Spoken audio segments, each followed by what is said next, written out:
Shalom, Parashat Tzav, parasha que nous lisons pendant les années simples.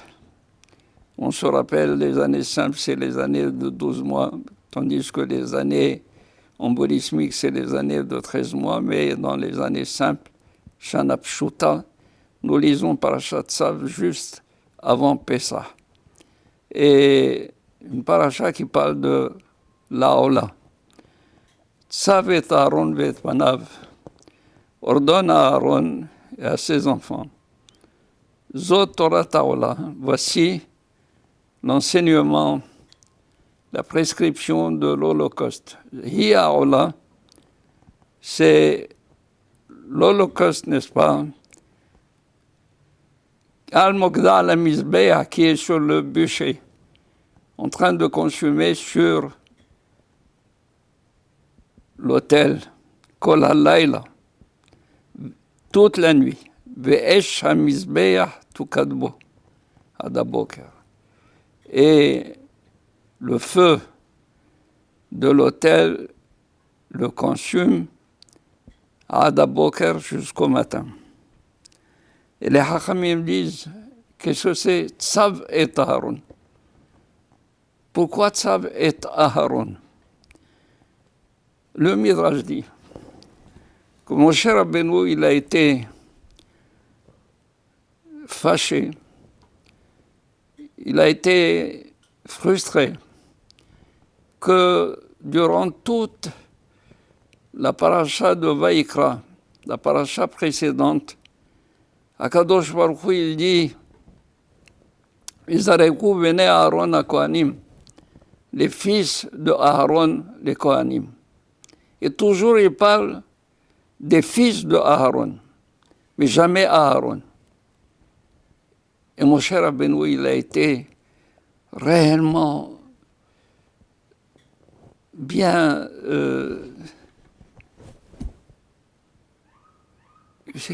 fâché, je dirais, parce que est-ce que Akadosh Baruch Hu, il tient encore rigueur à Aaron pour la faute du Vaudor?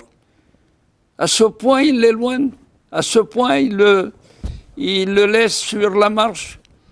On rapproche ses fils de Aaron, mais pas Aaron lui-même. Et le message dit, voyons, il y a deux plantes, deux arbres, l'olivier et la vigne. L'olivier produit l'huile qui était nécessaire aux libations et à l'offrande du Mizbeach, de la mincha du Mizbeach, qu'on donnait sur le Mizbeach. Également, la vigne produisait le vin qui était aussi offert en libation sur le Mizbeach, sur l'autel. Et parce que ils étaient, eux, offerts sur l'autel, leur bois, à savoir les branches de l'olivier, les branches de la vigne, étaient épargnées de servir à la combustion d'un korban, d'un sacrifice. Tous les autres bois sont permis, sauf cela. Et alors, le Midrash de remarquer, parce que le Père, il est offert sur le Mizbeach, il est en donation sur le Mizbeach, il a sauvé le Fils. Maintenant, on voit que Aaron, lui, qui a donné les fils, ce sont les fils qui sont proches du Mizbeach et Aaron est écarté. Est-il possible que l'on puisse servir l'eau d'un puits et le puits lui-même est écarté? Alors là, Akadosh Baruch Hu a réagi à la remarque sévère de Moshe. Il lui a dit, Tzav et Aaron. Alors ordonne à Aaron. C'est la première fois qu'on parle à Aaron directement pour le korban, pour les sacrifices. Tsav et Aaron, ordonne à Aaron. Et Aaron, qu'est-ce qu'il doit faire? Il doit veiller toute la nuit pendant la combustion de l'Holocauste. Et on sait que l'Holocauste, c'est entièrement brûlé à Kadosh Baruch Hu.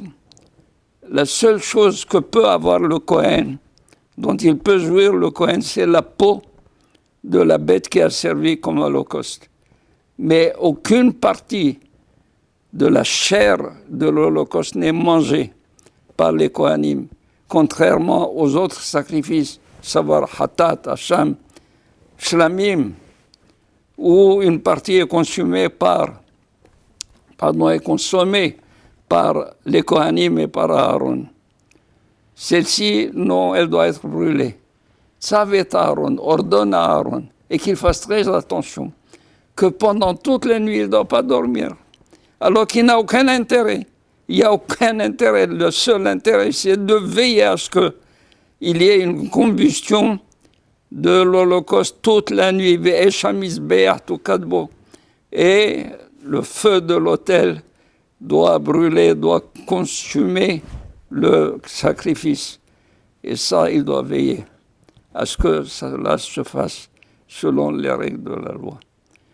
Et là, les Hachamim disent, Tzav, ordonne à Aaron, il a besoin d'encouragement.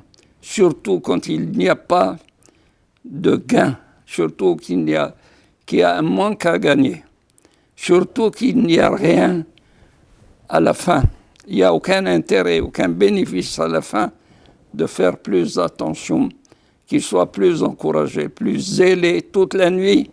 Toute la nuit, il doit rester éveillé pour servir à Kadosh Baruch Hu, et quand jusqu'au matin. Et là, si on dit Kol halayla, c'est sûr, c'est jusqu'au matin. Pourquoi faire toute la nuit jusqu'au matin? De là, les Hachamim disent, c'est exactement ce que nous sommes en train, c'est notre situation à nous. Notre situation, on est dans la nuit de l'exil, et nous devons prier à Kadosh Baruch Hu. À la place du korban, c'est la prière.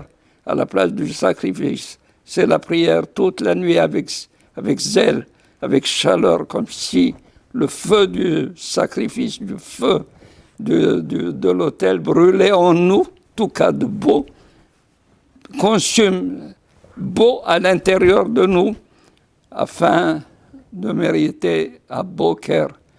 C'est le matin, ça veut dire le matin, le soleil de la délivrance. Amen. Pourvu que cette paracha, qui est juste avant Pessah, nous retrouve prêts à Pessah, de passer un Pessah kasher v'sameach, un Pessah kasher d'abord, v'sameach et joyeux ensuite, parce que c'est la kashrut qui est importante, ensuite joyeux, et soyons en bonne santé, et nous aurons tourné le dos définitivement à toutes les maladies, à toutes les guézerotes, et que Akadosh Baruch Hu a eu pitié de nous. Amen.